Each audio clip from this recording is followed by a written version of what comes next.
ഞങ്ങളും ക്രൂശിക്കപ്പെട്ട ക്രിസ്തുവിനെ പ്രസംഗിക്കുന്നു. ദൈവ തിരുനാമത്തിന് മഹത്വം ഉണ്ടാകട്ടെ.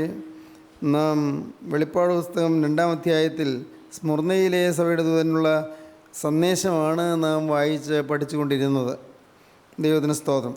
സ്മുർന്നയിലെ സഭയുടെ ദൂതൻ എഴുതുക: മരിച്ചവനായിരുന്ന് വീണ്ടും ജീവിക്കുകയും ചെയ്ത ആദ്യനും അന്ത്യനുമായവൻ അരുളി ചെയ്യുന്നത്.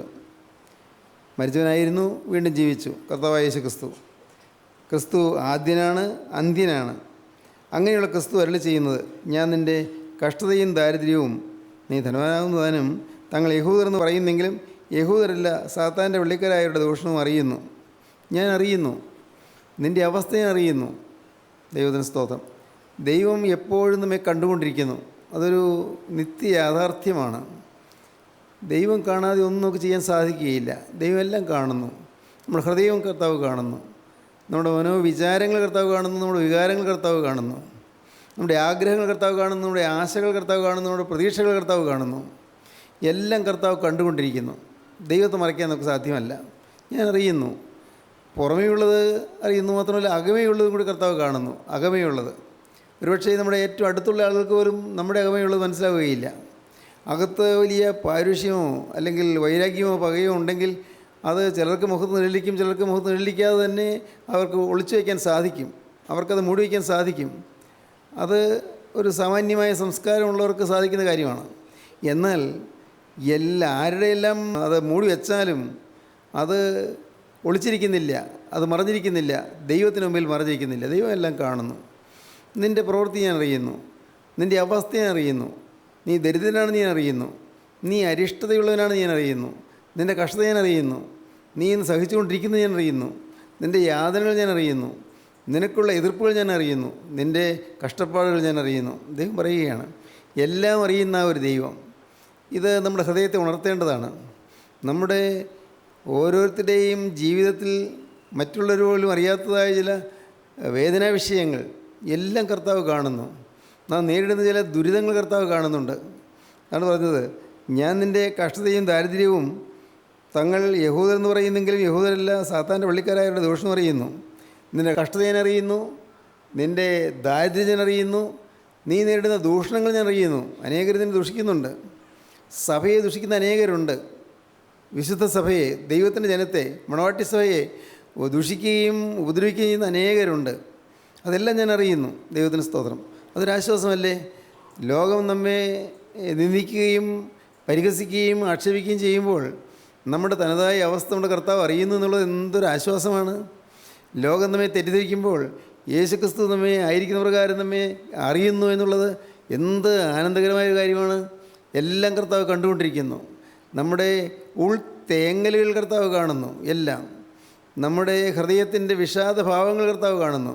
എല്ലാം നിൻ്റെ ദാരിദ്ര്യവും നിൻ്റെ കഷ്ടതയും മാത്രമല്ല, നീ ഇന്ന് നേരിടുന്ന സാത്താൻ്റെ പള്ളിക്കാരായവരുടെ ദൂഷണം അറിയുന്നു.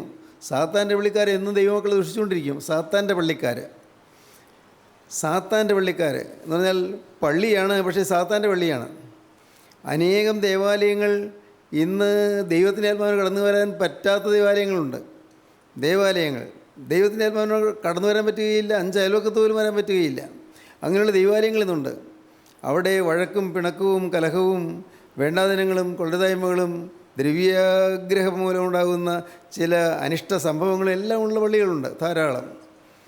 ചില ചടങ്ങുകൾ മാത്രം ആചരിച്ച് തൃപ്തിപ്പെടുന്ന പള്ളികളുണ്ട്. ചില ആചാരങ്ങളിലും ചടങ്ങുകളിലും മാത്രം തൃപ്തിപ്പെട്ട് നിൽക്കുന്ന അനേകം ദേവാലയങ്ങളുണ്ട്. ഇന്ന് ദേവാലയത്തിൻ്റെ പരിഭാവനത്വം മനസ്സിലാക്കാതെ, ദേവാലയത്തിൻ്റെ വിശുദ്ധി എന്തായെന്ന് മനസ്സിലാക്കാതെ, ദേവാലയത്തിൻ്റെ മഹത്വം എന്താണെന്ന് അറിയാതെ ദേവാലയത്തെ ഇന്ന് ഒരു വാണിഭച്ചരക്കാക്കുന്ന, ഒരു വാണിഭശാലിയാക്കുന്ന പ്രവണതകൾ നമ്മുടെ നാട്ടിൽ കാണാനുണ്ട് പ്രിയപ്പെട്ടവരെ. എന്നാൽ കർത്താവ് ഇതെല്ലാം അറിയുന്നുണ്ട്. ഓരോന്നോരോന്ന്. സാത്താൻ്റെ പള്ളിക്കാർ എന്നും ദൈവമക്കൾ ദുഷിച്ചുകൊണ്ടിരിക്കും. സാത്താൻ്റെ പള്ളിക്കാർ എന്ന് പറഞ്ഞാൽ സാത്താന്യ സഭ മാത്രമല്ല, സാത്താന്യ സഭ എന്ന് പറയുന്നൊരു സഭയൊക്കെ ഉണ്ട്. അങ്ങനെ സാത്താൻ്റെ ആരാധകരുണ്ട്. സെയ്റ്റനിക് വർഷിപ്പ്, സാത്താൻ്റെ ആരാധന, സാത്താന്യ ആരാധന, അങ്ങനെയുള്ളതൊക്കെ ഉണ്ട്. ഇത് പല സ്ഥലങ്ങളിലുണ്ട്. നമ്മുടെ ഈ കേരള നാട്ടിലും പല ഭാഗങ്ങളിലുമുണ്ട്. നമ്മുടെ എറണാകുളം ജില്ലയിൽ പോലും അനേകം സ്ഥലങ്ങളിൽ ഇങ്ങനെ സാത്താന്യ ആരാധന ഉണ്ടെന്ന് കേൾക്കുന്നു. അത് അങ്ങനെ സാത്താന്യ ആരാധന ഉണ്ടെന്ന് ലോകത്ത് പുറമെയുള്ളവരാരും അറിയില്ല. അത് രഹസ്യ സ്വഭാവമുള്ള ചില സംഘടനകളാണ്. പ്രിയപ്പെട്ടവരെ, എന്നാൽ ഇതൊന്നുമല്ല. ദൈവത്തെ വേണ്ടാത്ത മനുഷ്യരെല്ലാം സാത്താൻ്റെ കയ്യിലാണ്. ദൈവത്തെ ഭയമില്ലാത്ത മനുഷ്യനെല്ലാം പിശാചിൻ്റെ കയ്യിലാണ്. ദൈവത്തെ ഒരു പേടിയുമില്ലാത്ത മനുഷ്യനെല്ലാം പിശാചിൻ്റെ കൈകളിൽ മരുന്ന് ആയുധമായി പ്രവർത്തിച്ചുകൊണ്ടിരിക്കുകയാണ്. അങ്ങനെയുള്ളവർ അവരെന്നും ദൈവമക്കളെ ദുഷിച്ചുകൊണ്ടിരിക്കും. ദൈവമക്കളെക്കുറിച്ച് ഇല്ലാത്തത് പറഞ്ഞുകൊണ്ടിരിക്കും. ദൈവമക്കളെക്കുറിച്ച് ഇല്ലാത്ത അപവാദങ്ങൾ അവർ ചുമത്തുകയും ദൈവമക്കളെ ചുമത്തുകയും ആക്ഷേപിക്കുകയും ചെയ്തുകൊണ്ടിരിക്കും. ഇതെല്ലാം ഞാൻ അറിയുന്നുണ്ട്. കർത്താവ് പറയും, നീ ഇന്ന് അനുഭവിക്കുന്ന യാതനകൾ ഞാൻ അറിയുന്നുണ്ട്. ആശ്വാസകരമായ ഒരു വാക്കാണ്. നീ ഇന്ന് നേരിടുന്നതായ പരിഹാസങ്ങൾ ഞാൻ അറിയുന്നുണ്ട്. നീ ഇന്ന് മനുഷ്യരിൽ നേരിടുന്നതായ ആക്ഷേപങ്ങൾ ഞാൻ അറിയുന്നുണ്ട്. നിന്നെക്കുറിച്ച് ഇല്ലാത്തതെല്ലാം പറഞ്ഞുകൊണ്ട് നിന്നെ അവമാനിക്കുന്നു, അവഹേളിക്കുന്നത് ഞാൻ അറിയുന്നുണ്ട്. ഞാനെല്ലാം അറിയുന്നു. നിൻ്റെ കഷ്ടത ഞാൻ അറിയുന്നു, നിൻ്റെ ദാരിദ്ര്യം ഞാൻ അറിയുന്നു, നിന്റെ സാത്താൻ്റെ വെള്ളിക്കാരായരുടെ ദൂഷണം, നിന്നെ ദുഷിച്ചുകൊണ്ടുള്ളതായ പ്രസ്താവനകൾ ഞാൻ അറിയുന്നു. എല്ലാം അറിയുന്നു. ദൈവത്തിന് സ്തോത്രം. സ്മോർന്നയിലെ സഭയ്ക്ക് ആശ്വാസം കിട്ടുന്ന വാക്കുകളാണ് കർത്താവ് പറഞ്ഞിരിക്കുന്നത്. സ്മോർന്നയിലെ സഭയ്ക്ക് ആശ്വാസം കിട്ടുകയാണ്. അന്നത്തെ ആ സഭ അന്ന് വലിയ പീഡ അനുഭവിക്കുകയായിരുന്നു. പീഡിത സഭ പീഡ അനുഭവിക്കുകയായിരുന്നു എല്ലാ രംഗത്തു നിന്നും. എക്കാലത്തും അങ്ങനെയാണ് ദൈവമക്കൾ പീഡ അനുഭവിക്കുന്നു. ദൈവത്തിന് സ്തോത്രം. പ്രിയപ്പെട്ടവരെ, ആദ്യ നൂറ്റാണ്ടുകളിൽ അന്ന് നാം വായിക്കുന്നു, ആ കാലത്ത് ദൈവമക്കൾക്ക് ഒരു സർക്കാർ ജോലി കിട്ടുകയില്ല. അവർക്ക് വാസ്തവത്തിൽ ഒരു സമൂഹത്തിൽ ചെല്ലാൻ അനുവാദമില്ല. ഏതെങ്കിലും ഒരു വിരുന്നിലോ ആഘോഷത്തിലോ പങ്കെടുക്കാനൊക്കെ അനുവാദമില്ല. അവർക്ക് പൊതുരംഗങ്ങൾ പ്രത്യക്ഷപ്പെടാൻ അനുവാദമില്ല. ബാർക്ലേ എഴുതിയ ഒരു പുസ്തകത്തിൽ ആദിമസഭയെക്കുറിച്ചുള്ളതായ വിവരണം ഞാൻ വായിച്ചു. എന്തൊരു വലിയ പീഡയാണ് ആദിമസഭ അനുഭവിച്ചത്. നമുക്കിന്നും പീഡയൊന്നുമില്ല. അതൊക്കെ നോക്കിയാൽ ഇന്ന് നമുക്ക് പീഡ തുടങ്ങിയിട്ടില്ല. അന്ന് എന്ത് ദുരിതമാണ് സഭ അനുഭവിച്ചത്. 1-ാം നൂറ്റാണ്ടിൽ കർത്താവിൻ്റെ അപ്പോസ്തലന്മാരിൽ യോഹന്നാൻ ശ്ലീഹ ഒഴികെ മറ്റുള്ളവരെല്ലാവരും രക്തസാക്ഷികളായി മരിക്കേണ്ടി വന്നു. രക്തസാക്ഷികളായി മരിച്ചു. യോഹന്നാൻ ശ്ലീഹ മാത്രം വയോവൃദ്ധനായി സാധാരണ രീതിയിൽ മരിച്ചു. പ്രിയപ്പെട്ടവരെ, നോക്കൂ, അന്ന് കഠിനമായി യാതനയനുഭവിച്ചു വന്ന ആ ആദിമസഭകൾ, ആദിമകാലത്തെ സഭകൾ, അന്ന് വിവിധ ദേശങ്ങളിലുള്ളതായ ആ കൂട്ടായ്മകൾ വലിയ പീഡ അനുഭവിച്ച് യാതനയേറ്റ് ജീവിക്കുകയും അവരതേസമയം വളർന്നിരുന്നു. സുവിശേഷ വേല അത് അവരുടെ ചുമതലയായി അവർ ഏറ്റെടുത്തിരുന്നു. അവർ പോകുമ്പോൾ, അവരുടെ ആരാധനാലയത്തേക്ക് പോകുമ്പോൾ വേറെ ആർക്കും ആരാധന സ്ഥലത്തേക്ക് പോകാനുള്ളതായ വഴി അറിയരുന്നവർക്ക് നിർബന്ധമുണ്ടായിരുന്നു. പക്ഷേ അവർക്കറിയാൻ തക്കവണ്ണം അവർ അവിടെ ഒരടയാളം, മീനിൻ്റെ പടം അവിടെ അടയാളപ്പെടുത്തിയിട്ട് പോകും ഓരോ സ്ഥലത്ത്. ആ മീനിൻ്റെ പടം നോക്കിയാണ് അവർ ആരാധനാ സ്ഥലത്ത് എത്തിയിരുന്നത്. വളരെ ദുരിതപൂർണമായ ജീവിതമായിരുന്നു. ആരാധന എളുപ്പമല്ല. ഇന്ന് നമുക്ക് പള്ളിയിൽ പോകാം, ആരാധിക്കാം, ഇന്ന് കൂട്ടായ്മയ്ക്ക് പോകാം, കൂട്ടായ്മയിൽ സംബന്ധിക്കാം, വചനം കേൾക്കാം. ഇതിനെല്ലാം സ്വാതന്ത്ര്യമുണ്ട്. ഒന്ന് മനസ്സിലാക്കൂ, ഇതിനെല്ലാമുള്ള സ്വാതന്ത്ര്യം കെട്ടുപോകുന്നൊരു കാലം വരുന്നുണ്ട്. അതൊട്ട് ദൂരെയല്ല താനും, അത്രയധികം വിദൂരമല്ല. യാതനകൾ വരുന്നുണ്ട്. ഇത് കേൾക്കുമ്പോൾ നിങ്ങൾ ഭയപ്പെടാനല്ല, നിങ്ങൾ മനസ്സിലാക്കണം, യാതനകളും വേദനകളും പ്രതിസന്ധികളും രൂക്ഷമായ ആക്രമണങ്ങളും വരുന്ന കാലഘട്ടങ്ങളുടെ അടുത്ത് വന്നു കഴിഞ്ഞിരിക്കുന്നു. നമ്മുടെ ഈ ഭാരതഭൂമി അതിൽ നിന്ന് വ്യത്യസ്തമല്ല. ഞാൻ ഒരു ഫോട്ടോ കണ്ടു. അതിൽ പള്ളിയിലുള്ള ആളുകളെയെല്ലാം അടിക്കുകയും ചിലരെ കൊല്ലുകയും ചെയ്യുന്നു. തന്നെയല്ല, അവർ കൊണ്ടുവന്ന വാഹനങ്ങളെല്ലാം ഒരുമിച്ചിട്ട് തീയിടുന്നു, കത്തിക്കുന്നു. ആരാധനാലയം കത്തിച്ചു കളഞ്ഞു. അത് പള്ളിയിൽ വന്നവരെയെല്ലാം ഉപദ്രവിക്കുകയും ചിലരെ കൊല്ലുകയും ചെയ്തു. അതുമാത്രമല്ല, അവർ കൊണ്ടുവന്ന വാഹനങ്ങൾ, നല്ല കാറുകൾ, നല്ല ബൈക്കുകളെല്ലാം തീയിട്ട് കത്തിക്കൊണ്ടിരിക്കുകയാണ്. അത് ദൂരെയല്ല, നമ്മുടെ ഈ ഭാരതഭൂമിയിൽ തന്നെയാണ്, ഈ ഇന്ത്യയിൽ തന്നെയാണ് ഇതെല്ലാം നടക്കുന്നത്. ഇപ്പോൾ നടക്കുന്ന കാര്യങ്ങളാണ് പറയുന്നത്. അനേകം സുവിശേഷന്മാർ ആക്രമിക്കപ്പെടുന്നു, സുവിശേഷന്മാരെ ആക്രമിക്കുന്നു. ഇന്ന് ഈ കേരളത്തിൽ ജീവിക്കുന്ന നമുക്ക് വലിയ പ്രയാസങ്ങളില്ല. എന്നാൽ എല്ലാം കാണുന്ന ഒരു ദൈവമുണ്ട്, എല്ലാം അറിയുന്ന ഒരു ദൈവമുണ്ട്. ദൈവത്തിന് സ്തോത്രം. പീഡകൾ വിദൂരമല്ല എന്ന് ഞങ്ങൾ അറിയിക്കട്ടെ, അകലെയല്ല എന്ന് നിങ്ങൾ അറിയിക്കട്ടെ. പീഡകളും ദുരിതങ്ങളും ഒട്ടും ദൂരെയല്ല, അത് അടുത്തു കഴിഞ്ഞു എന്ന് നിങ്ങൾ അറിയിക്കട്ടെ. ദൈവത്തിന് സ്തോത്രം. അന്ന് സ്മർണാസഭ വലിയ പീഡ അനുഭവിച്ചപ്പോൾ കർത്താവ് പറയുകയാണ്, ഞാൻ നിൻ്റെ കഷ്ടതയും ദാരിദ്ര്യവും തങ്ങൾ യഹൂദർ എന്ന് പറയുന്നെങ്കിലും യഹൂദരല്ല, സാത്താൻ്റെ വെള്ളിക്കാരായവരുടെ ദൂഷണം അറിയുന്നു. ദാരിദ്ര്യം എന്ന് പറഞ്ഞിട്ട് കർത്താവ് പെട്ടെന്ന് അവിടെ ഒരു വാക്ക് കൂട്ടിച്ചേർക്കുകയാണ്. നീ ധനവാനാകുന്നത് താനും.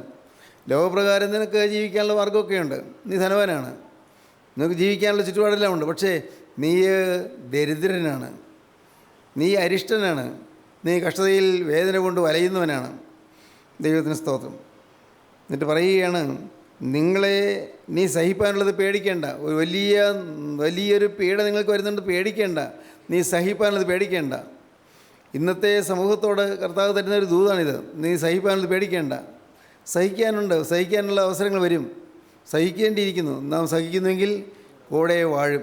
ഇപ്പോൾ നാം കർത്താവിന് വേണ്ടി സഹിച്ചാൽ അന്ന് കൂടെ വാഴും. ദൈവത്തിന് സ്തോത്രം. ഒരു ചെറിയ കാലത്തെ ദുരിതങ്ങൾ മാത്രം, വളരെ ചുരുക്കം കാലത്തെ ദുരിതങ്ങൾ. ഓരോരുത്തരും ചിന്തിച്ച് നോക്കിയാൽ അറിയാം, നിങ്ങളുടെ ജീവിതത്തിൽ ഇനി എത്ര വയസ്സുണ്ട്.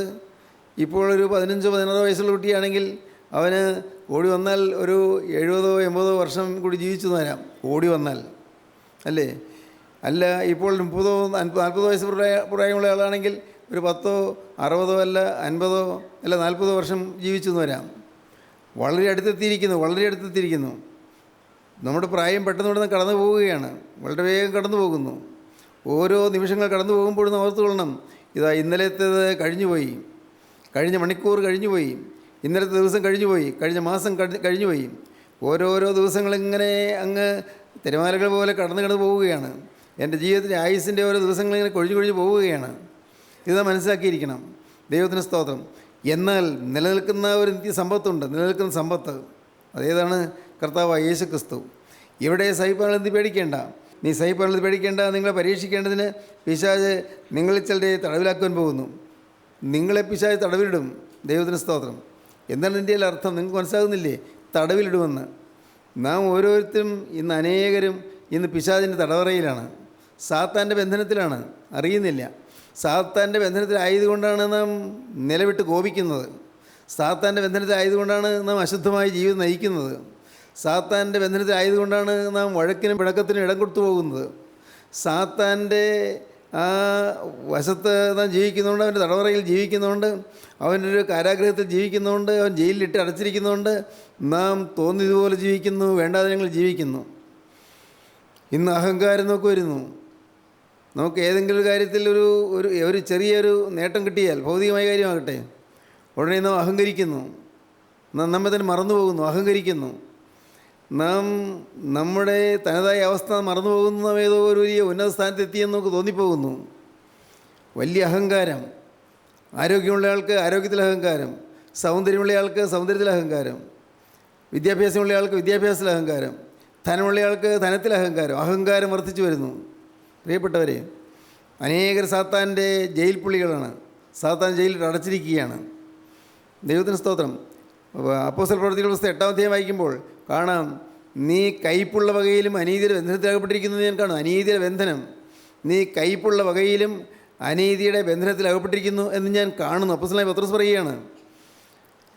ആഭിചാരകനായ ഒരു ശീമോനുണ്ട്. ശീമോനെ അവന് അനുഗ്രഹം വേണം, എനിക്ക് കൃപാവരം വേണം, ഞാനൊരാളുടെ തലമേൽ കൈവച്ചാൽ ആ ആൾക്ക് രോഗം സൗഖ്യമാകണം എന്നൊക്കെയുള്ളതായ അനുഗ്രഹങ്ങൾക്ക് വേണ്ടി വാഞ്ചിച്ചുകൊണ്ട് കുറച്ച് രൂപ അപ്പോസ്തലനായ പത്രോസിൻ്റെ കയ്യിൽ കൊണ്ട് കൊടുക്കാൻ തുടങ്ങി.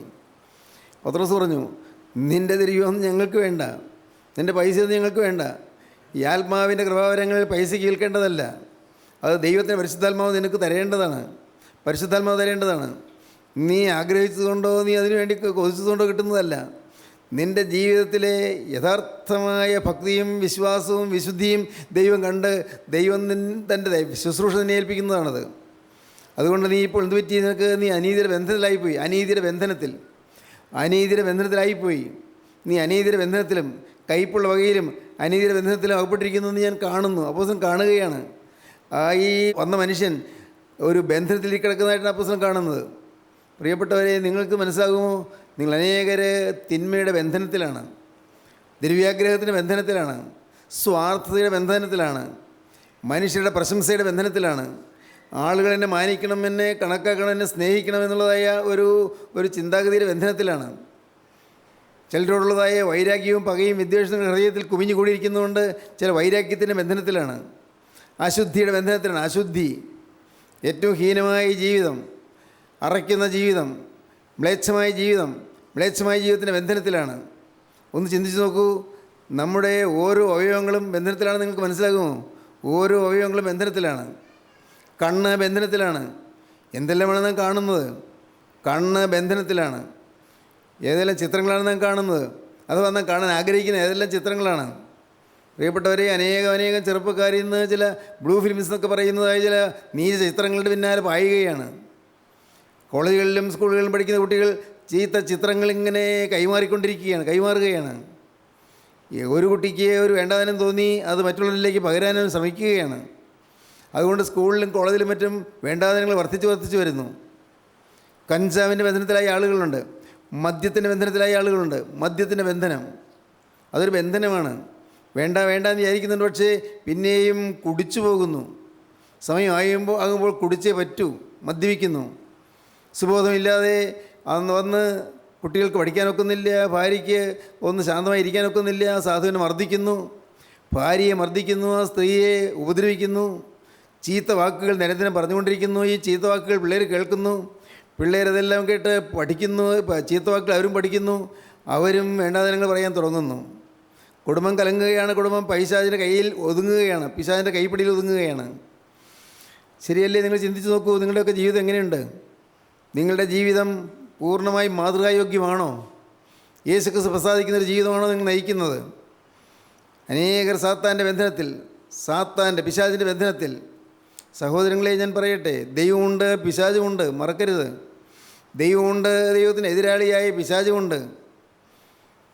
ദൈവമുണ്ട്, പിശാചുമുണ്ട്, ദൈവജനമുണ്ട്, പിശാചിൻ്റെ അനുകാരികളും പിശാചിൻ്റെ ആളുകളുമുണ്ട്. ദൈവത്തിനുള്ളതുപോലെ തന്നെ പിശാചിനും കുറേ പേരുണ്ട്. പക്ഷേ കൂടുതൽ പേരെ പിശാചിൻ്റെ കൂടെയായിരിക്കും. ലോകത്തും ജീവിക്കുന്ന മനുഷ്യർ അനേകം പേര് പിശാചിൻ്റെ കൂടെയാണ്. ഒരു കാലത്ത് യൂറോപ്പും മറ്റും നല്ല ആത്മീയ ഉണർവുള്ള പ്രദേശങ്ങളായിരുന്നു. യൂറോപ്പിലെ ആദ്യത്തെ ക്രിസ്ത്യാനി ലുദിയ എന്ന് പറയുന്നൊരു സ്ത്രീയാണ്. ലുദിയ, ആ സ്ത്രീയിൽ തുടങ്ങിയതായ സുവിശേഷ വേല യൂറോപ്പ് മുഴുവൻ വ്യാപിക്കുകയും വളരെ മനോഹരമായി അനുഗ്രഹീതമായ വേലകൾ നടക്കുകയും ചെയ്തു. അനേകർ മാനസാന്തരപ്പെട്ടു, അനേകർ സത്യസഭയുടെ അംഗങ്ങളായി തീർന്നു. എന്നാൽ നിർഭാഗ്യവശാൽ കാലങ്ങൾ മുന്നോട്ട് പോയപ്പോൾ വിശ്വാസം ത്യജിച്ചു, തിന്മ വർദ്ധിച്ചു, മനുഷ്യർ സ്വന്തം കാര്യം മാത്രം നോക്കുന്നവരായിത്തീർന്നു, സ്വാർത്ഥമതികളായിത്തീർന്നു. ദൈവബോധം ഇല്ലെന്ന് ഈ യൂറോപ്യൻ രാജ്യങ്ങളിൽ നിന്ന് ദൈവബോധമുള്ളതൊരു ചുരുക്കമാണ്. വലിയ പള്ളികളുണ്ട്, വലിയ പള്ളികൾ, മനോഹരമായ പള്ളികളാണ്, വലിയ കൊട്ടാരം പോലത്തെ പള്ളികൾ. ഒരു 10,000-2,000 ആളുകൾ വന്ന് ആരാധനയിൽ പങ്കെടുക്കാൻ പറ്റിയ വലിയ പള്ളികൾ, നല്ല കൊത്തുപണികളുള്ള മനോഹരമായ ദേവാലയങ്ങൾ. ഇന്ന് അത് പലതും വിറ്റുകൊണ്ടിരിക്കുകയാണ്. ചിലത് മദ്യക്കടയായിരിക്കുന്നു, ചിലത് വാണിഭശാലയാകിയിരിക്കുന്നു. പ്രിയപ്പെട്ടവരെ, വലിയ മോളുകൾ അവിടെ ഉണ്ടാക്കിക്കൊണ്ടിരിക്കുന്നു. എങ്ങനെ പള്ളി വാങ്ങിച്ചിട്ട് മോളുകൾ ഉണ്ടാക്കുന്നു, സാധനങ്ങൾ വിൽക്കുകയും വാങ്ങുകയും ചെയ്യുന്ന സ്ഥലങ്ങളുണ്ടാകുന്നു. പ്രിയപ്പെട്ടവരെ, ഇതെല്ലാം നിങ്ങൾ മനസ്സിലാക്കണം. ലോകത്തിൽ നിന്ന് പിശാച് കൊടികുത്തി വാഴുകയാണ്. നിങ്ങളൊന്ന് ചിന്തിക്കൂ, എൻ്റെ ഭവനം എങ്ങനെയുള്ളതാണ്? പിശാചിൻ്റെ ഭവനമാണോ? സാത്താൻ്റെ ഭവനത്തിൽ അവകാശം പറയുന്നുണ്ടോ? സാത്താൻ എന്നിൽ എന്തെങ്കിലും അവകാശമുണ്ടോ? ഞാൻ പിശാചിന് ഇടം കൊടുത്തിട്ടുണ്ടോ? ഇന്നും അവൻ്റെ ഹൃദയത്തിൽ പിശാചിന് ഇടം കിട്ടുന്ന കാര്യങ്ങൾ എന്തെല്ലാമാണ്? പ്രിയപ്പെട്ടവരെ, നിങ്ങൾ ചിന്തിക്കണം, വെറുതെ കേട്ടുപോകരുത്, ചിന്തിക്കണം. സാത്താൻ ഇടമുള്ള കാര്യങ്ങൾ എന്തെല്ലാമാണ്? സാത്താൻ എന്നെ പിടിച്ചു കെട്ടി ബന്ധിച്ച് പാവ കളിപ്പിക്കുന്നത് ഏതെല്ലാം കാര്യങ്ങളിലാണ്? അവനെ പാവ കളിപ്പിച്ചുകൊണ്ടിരിക്കുകയാണ്. അവന് രസമാണ്, വഴക്കുണ്ടാക്കുന്നവൻ രസമാണ്. ഭാര്യയും ഭർത്താവും മുഖം വീർപ്പിച്ച് പല ദിവസങ്ങളായി മിണ്ടാട്ടമില്ലാതിരിക്കുന്നു. പിശാചിന് നല്ല സന്തോഷമാണ്. പിശാചിൻ്റെ ദൂതന്മാർ ആഹ്ലാദിക്കുകയാണ്. ഇന്ന് മക്കൾ കഞ്ചാവോ അല്ലെങ്കിൽ മയക്കുമരുന്നുമായിട്ട് ഒരു വേണ്ടാതനത്തിൽ പോകുന്നു, സുബോധമില്ലാത്തവരായിത്തീരുന്നു, നാശത്തിലേക്ക് പോകുന്നു, പഠിക്കാൻ തോന്നുന്നില്ല, വായിക്കാൻ തോന്നുന്നില്ല, ഉഴപ്പി പോകുന്നു. പിശാച് സന്തോഷിക്കുകയാണ്, പിശാചിൻ്റെ ദൂതന്മാർ ആഹ്ലാദിക്കുകയാണ്. പ്രിയപ്പെട്ടവർ, അനേകർ പിശാചിൻ്റെ കയ്യിൽ ഒതുങ്ങിയിരിക്കുകയാണ്, പിശാചിൻ്റെ പിടിയിൽ ഒതുങ്ങിയിരിക്കുകയാണ്. ഇന്ന് നാം ഒരു കാര്യം തീരുമാനിക്കണം. കർത്താവേ, സാത്താൻ്റെ ചൊൽപ്പടിക്കാൻ നിൽക്കുകയില്ല, സാത്താൻ്റെ ഇംഗിതത്തിന് ഞാൻ വഴങ്ങുകയില്ല, സാത്താൻ്റെ ബന്ധത്തിൽ ഞാൻ വീഴുകയില്ല. എൻ്റെ മേലുള്ള സാത്താൻ്റെ ബന്ധനങ്ങൾ അഴിക്കുവാൻ കർത്താവായ യേശു വന്നത് ഞാൻ വിശ്വസിക്കുന്നു. യോഹന്നാൻ ശ്ലീഹ എഴുതിയ 1-ാമത്തെ ലേഖനത്തിന് 3-ാം അധ്യായത്തിൽ 8-9 വാക്യങ്ങൾ വായിക്കുമ്പോൾ നമുക്ക് കാണാം, സാത്താൻ്റെ പ്രവൃത്തികളെ ദൈവം അഴിക്കുമെന്ന്, പിശാചിൻ്റെ ബന്ധനങ്ങളെ കർത്താവ് അഴിച്ചു തരുമെന്ന് വായിക്കാം. പാപം ചെയ്യുന്നവൻ പിശാചിൻ്റെ മകനാകുന്നു. പിശാച് ആദ്യം മുതൽ പാപം ചെയ്യുന്നുവല്ലോ. പിശാചിൻ്റെ പ്രവൃത്തികളെ അഴിപ്പാൻ തന്നെ ദൈവപുത്രൻ പ്രത്യക്ഷനായി. സാത്താൻ്റെ പ്രവൃത്തികൾ അഴിപ്പാൻ തന്നെ ദൈവപുത്രൻ പ്രത്യക്ഷനായി. കർത്താവായ യേശുക്രിസ്തു വന്നത് സാത്താൻ്റെ കെട്ടുകൾ പൊട്ടിക്കാനാണ്. പ്രിയപ്പെട്ടവർ, നിങ്ങൾ യേശുക്രിസ്തു വന്നത് വിശ്വാസമുണ്ടെങ്കിൽ നിങ്ങൾ ഈ ബന്ധനങ്ങൾ വെച്ചുകൊണ്ടിരിക്കരുത്. ക്രിസ്തു ജീവിക്കുന്ന നിങ്ങൾക്ക് വിശ്വാസമുണ്ടെങ്കിൽ ക്രൂശിക്കപ്പെട്ട ക്രിസ്തു ഉയർത്തെഴുന്നേറ്റ് ജീവിക്കുന്നത് നിങ്ങൾക്ക് വിശ്വാസമുണ്ടെങ്കിൽ ഇനി ബന്ധനങ്ങൾ നിങ്ങൾ അനുവദിക്കരുത്. കുടുംബത്തിൽ കലഹം ഉണ്ടാകരുത്. ഭാര്യയും ഭർത്താവ് ഒരു ഹൃദയമായിരിക്കണം. ഏക മനസ്സോടെ ഐക്യത്തോടെ പ്രാർത്ഥിക്കുന്നതിനും പ്രവർത്തിക്കുന്നതിനുമായിരിക്കണം. കുടുംബത്തിൽ അലോഹ്യം ഉണ്ടാകരുത്. മക്കൾ മാതാപിതാക്കളെ അനുസരിക്കണം. ഞാൻ ഈ അടുത്ത സമയങ്ങളിൽ വായിച്ച് ചിന്തിച്ച ഒരു വാക്യമാണ്.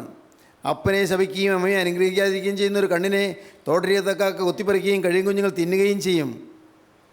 അപ്പനെ അനുസരിക്കുന്നില്ല, അമ്മയെ അവഹേളിക്കുന്നു, അല്ലെങ്കിൽ അമ്മയെ നിന്ദിക്കുന്നു, അപ്പനോട് ധിക്കാരമായി സംസാരിക്കുന്നു, അമ്മയെ വേദനിപ്പിക്കുന്നു. പ്രിയപ്പെട്ടവരെ, അമ്മയെ ഒരുപക്ഷെ തല്ലുകയോ തള്ളിയിടുകയോ ചെയ്യുന്ന മക്കളുണ്ട്. അപ്പനെ തല്ലുകയോ അപ്പനെ വീട്ടിൽ നിറക്കിവിടുകയോ ചെയ്യുന്ന മക്കളുണ്ട്. പ്രിയപ്പെട്ടവരെ, പ്രായമായവരെ ഗൗനിക്കാത്ത മക്കളുണ്ട്.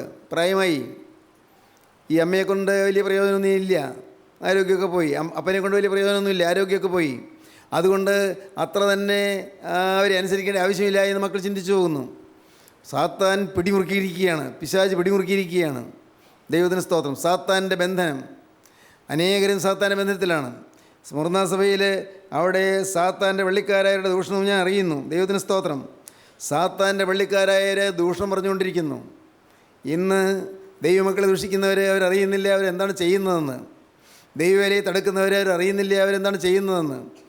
എന്ത് വലിയ നാശമാണ് അവർക്ക് വരുത്തിക്കൂട്ടുന്നവരറിയുന്നില്ല. നിത്യശാപത്തിലേക്ക് അവർ പോവുകയാണെന്നവരറിയുന്നില്ല. ദൈവത്തിൻ്റെ നിർമ്മല സുവിശേഷം പ്രസ്താവിക്കുന്നിടത്ത് അവിടെ പോകരുതെന്ന് പറയുന്നവർ അറിയുന്നില്ല അവർ ദൈവത്തിന് വിരോധമായിട്ടാണ് സംസാരിക്കുന്നതെന്ന്. അവർ ദൈവത്തിൻ്റെ വചനത്തെയാണ് തടുക്കുന്നതെന്ന്, ദൈവവേലയാണ് തടുക്കുന്നതെന്ന് അവരറിയുന്നില്ല. ദൈവത്തിന് സ്തോത്രം. പ്രിയപ്പെട്ടവരെ, ഇന്ന് ദൈവം കൃപ ചെയ്ത് നമുക്ക് നിർമ്മല സുവിശേഷം കിട്ടുന്നുണ്ട്, ദൈവത്തിൻ്റെ വചനം കിട്ടുന്നുണ്ട്. ഒരു സ്ഥാപിത താല്പര്യമില്ലാത്ത വചനമാണ് നമുക്ക് കിട്ടുന്നത്. ആർക്കൊരു നിക്ഷിപ്ത താല്പര്യം ഒന്നുമില്ല, വെസ്റ്റഡ് ഇൻട്രസ്റ്റ് ഒന്നുമില്ല. നമുക്കിന്ന് ദൈവത്തിൻ്റെ വചനം കിട്ടിക്കൊണ്ടിരിക്കുന്നു. ദൈവത്തിന് സ്തോത്രം. ഞാൻ അത്ഭുതത്തോടെ ഓർക്കുന്നു, കർത്താവേ, ഈ വലിയ മഹാകൃപ ഞങ്ങളുടെ മേൽ പകരാൻ ഞങ്ങൾ എന്തുള്ളൂ? ഇത്രയും വലിയ അത്ഭുതകരമായ അനുഭവങ്ങൾ ഞങ്ങൾക്ക് തരാൻ ഞങ്ങൾ ആരാണ്? ഇത്രമാത്രം ഞങ്ങൾ സ്നേഹിക്കുന്നല്ലോ. ദൈവത്തിന് സ്തോത്രം. എന്തൊരു ഉന്നതമായ കാഴ്ചപ്പാടാണ് കർത്താവ് നമുക്ക് തന്നത്. സഭ മാറേണ്ട, സമുദായം മാറേണ്ട, മതപരിവർത്തനവും വേണ്ട. ക്രിസ്തുവിനെ സ്വീകരിച്ച് ഓരോരുത്തരും ക്രിസ്തുവിനായി ജീവിതം വേർതിരിച്ചാൽ മാത്രം മതി. പുറമേയുള്ള മാറ്റമൊന്നുമല്ല വേണ്ടത്, ഹൃദയമാണ് മാറേണ്ടത് എന്ന്. ദൈവത്തിന് സ്തോത്രം. ഒരു സഭയെയും നാം കുറ്റം പറയുന്നില്ല, ഒരു മതത്തെയും നാം അവഹേളിക്കുന്നില്ല. എല്ലാവരെയും നാം ബഹുമാനിക്കുന്നു, എല്ലാ മതങ്ങളെയും നാം ബഹുമാനിക്കുന്നു, എല്ലാ സഭകളെയും നാം ആദരിക്കുന്നു. ദൈവത്തിന് സ്തോത്രം. നാം കർത്താവ് ചൊവ്വായ വഴിയിൽ നമ്മെ നടത്തുന്നു, വളരെ ചൊവ്വായ വഴികൾ നടത്തുന്നു. ദൈവത്തിന് സ്തോത്രം. ആരോടും പൈസ പിരിക്കുന്നില്ല, ആരോടും പൈസ ചോദിക്കുന്നില്ല, ആരോടും സംഭാവന ചോദിക്കുന്നില്ല. ദൈവത്തിന് സ്തോത്രം. പക്ഷേ നമുക്ക് എന്തെങ്കിലും കുറവുണ്ടോ? ഒരു കുറവുമില്ല താനും. എല്ലാം മനോഹരമായ കാര്യങ്ങൾ നടക്കുന്നുണ്ട്, ഒന്നിനും ഒരു പഞ്ഞമില്ല, എല്ലാം മനോഹരമായി നടക്കുന്നു. ദൈവത്തിന് സ്തോത്രം.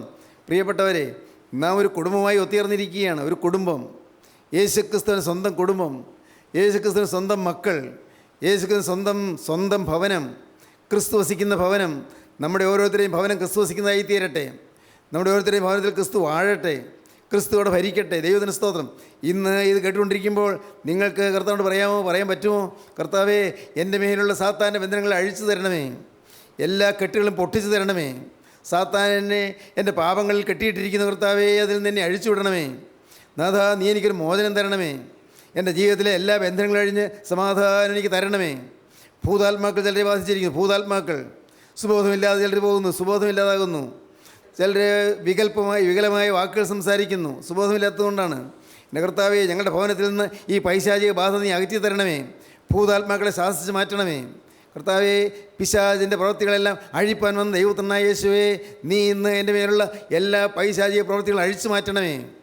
എൻ്റെ മുൻവിധികളൊക്കെയും മാറ്റണമേ, എൻ്റെ മുൻ ധാരണകളൊക്കെയും തിരുത്തണമേ. കർത്താവ്, എനിക്ക് ഒരേ ഒരു ലക്ഷ്യം മാത്രം. എൻ്റെ നാഥ, നീ എനിക്ക് തരുന്ന ആയുസ് യേശുവിനെ സ്നേഹിച്ച് യേശുവിന് വേണ്ടി ചെലവഴിക്കപ്പെടണം, വേറെ ഒന്നും വേണ്ട കർത്താവേ. യേശുവിനെ സ്നേഹിച്ച് യേശുവിന് വേണ്ടി എൻ്റെ ആയുസ് ചെലവഴിക്കപ്പെടണം, വേറെ ഒന്നും വേണ്ട. യേശുവിനെ സ്നേഹിക്കാനൊരു ചെറിയ ഹൃദയം എനിക്ക് തരണം, യേശുവിനെ സ്നേഹിക്കാനുള്ളൊരു പുതിയ ഹൃദയം എനിക്ക് തരണം, യേശുവിനെ സ്നേഹിക്കാനുള്ളൊരു വിശുദ്ധ ഹൃദയം എനിക്ക് തരണം, യേശുവിനെ സ്നേഹിക്കാനുള്ളതായ സ്നേഹാർദ്രമായ ഹൃദയം എനിക്ക് തരണം, യേശുവിനെ സ്നേഹിക്കാനുള്ളൊരു എളിയ ഹൃദയം എനിക്ക് തരണം, യേശുവിനെ സ്നേഹിക്കാനുള്ള വിനീതമായ ഹൃദയം എനിക്ക് തരണം, യേശുവിനെ സ്നേഹിക്കാനുള്ള സ്നേഹം നിറഞ്ഞ ഹൃദയം എനിക്ക് തരണം. യേശുവിനെ സ്നേഹിച്ച് പുതിയ ജീവിതം നയിക്കണം. എന്തുകൊണ്ടെന്നാൽ, നാഥാ, നീ എനിക്ക് വേണ്ടി ക്രൂസിൽ മരിച്ചല്ലോ, നീ എനിക്ക് വേണ്ടി തിരരക്തം ചിന്തിയല്ലോ. ഞാൻ വിശ്വസിക്കുന്നു എൻ്റെ പാപം പോക്കുവാനാണല്ലോ നീ കുരിശിൽ തിരുരക്തം ചിന്തിയത്. സാത്താൻ്റെ ബന്ധനങ്ങൾ അഴിക്കാനാണല്ലോ നീ കുരിശിന്മേൽ ആണികളാൽ കെട്ടപ്പെട്ടവനായി തീർന്നത്. എൻ്റെ മേലുള്ള പൈശാചിക ബന്ധനങ്ങൾ അഴിക്കുവാൻ നീ ക്രൂശിന്മേൽ ആണികളാൽ ബന്ധിതനായി. നാഥ, ഇന്ന് ഞാൻ തിരുമുമ്പാകെ വന്ന് ക്രൂശിനോട് മുട്ടുകുത്തിക്കൊണ്ട് ഞാനിത് അതിനോട് പറയുകയാണ്, നാഥ, ഇന്ന് എൻ്റെ മേൽ നിന്റെ തെക്കരമൊന്ന് വെക്കണമേ. എൻ്റെ ബന്ധനങ്ങൾ എല്ലാം അഴിച്ചു കളയണമേ. എൻ്റെ കെട്ടുകളെല്ലാം പൊട്ടിച്ച് കളയണമേ. ദുരാത്മബാധകൾ മാറ്റി തരണമേ. പൈശാചിക ബന്ധനങ്ങൾ മാറ്റി തരണമേ. നാഥ, എൻ്റെ കുടുംബത്തെ നീ വിടുവിക്കണമേ. യേശു ക്രിസ്തുവിൻ്റെ ഭവനമായി തീരുവാൻ എൻ്റെ കുടുംബത്തിൻ്റെ ഭാഗ്യം തരണമേ. നാഥ, ഞാനും എൻ്റെ കുടുംബവും നാഥ ഇന്നു മുതൽ നിൻ്റെ വകയായി ജീവിക്കുന്നതിന് നിനക്ക് ഉറപ്പ് തരുന്ന കർത്താവേ, എന്നെ നീ സ്വീകരിക്കണമേ, എന്നെ നീ കൈക്കൊള്ളണമേ. എനിക്ക് പാവമില്ലാത്തൊരു ജീവിതത്തിൻ്റെ സൗഖ്യം തരണമേ, പാവമില്ലാത്ത ജീവിതത്തിൻ്റെ സമാധാനം തരണമേ. നാഥ, നീ എൻ്റെ ഹൃദയത്തിലേക്ക് എഴുന്നള്ളി വരണമേ. നമുക്ക് പ്രാർത്ഥിക്കാം, നമുക്ക് സമർപ്പിക്കാം. ജീവനുള്ള ദൈവമേ, കരുണയുള്ള കർത്താവേ, ഈ മനോഹരമായ സമയത്തിന് ഞങ്ങൾ നിന്നെ സ്തുതിക്കുന്നു, ഞങ്ങൾ നിന്നെ സ്തോത്രം ചെയ്യുന്നു കർത്താവേ. അവിടെ നിന്ന് ഇപ്പോഴും ഞങ്ങളുടെ കൂടെ തന്നെ ഉള്ളതിനായി ഞങ്ങൾ നിന്നെ സ്തുതിക്കുന്നു കർത്താവേ. ഞങ്ങളുടെ ഓരോരുത്തരും ഹൃദയം അവിടുന്ന് കണ്ടുകൊണ്ടിരിക്കുന്നതിനെ ഞങ്ങൾ സ്തുതിക്കുന്നു. ഞങ്ങളുടെ ഹൃദയത്തിൻ്റെ തീരുമാനങ്ങൾ അവിടുന്ന് അറിയുന്നതിനെ ഞങ്ങൾ സ്തുതിക്കുന്നു. അപ്പോൾ ഇന്ന് തീരുമാനമെടുത്ത ചിലരുടെ എല്ലാം പേരുകൾ അവിടുന്ന് സ്വർഗ്ഗരാജ്യത്തിൽ ജീവന പുസ്തകത്തിൽ എഴുതിയതിനായി ഞങ്ങൾ സ്തുതിക്കുന്നു. എൻ്റെ കരുണയുള്ള കർത്താവേ, ബന്ധനങ്ങൾ അഴിച്ചു കളഞ്ഞതിനായി എന്നെ സ്തുതിക്കുന്നു.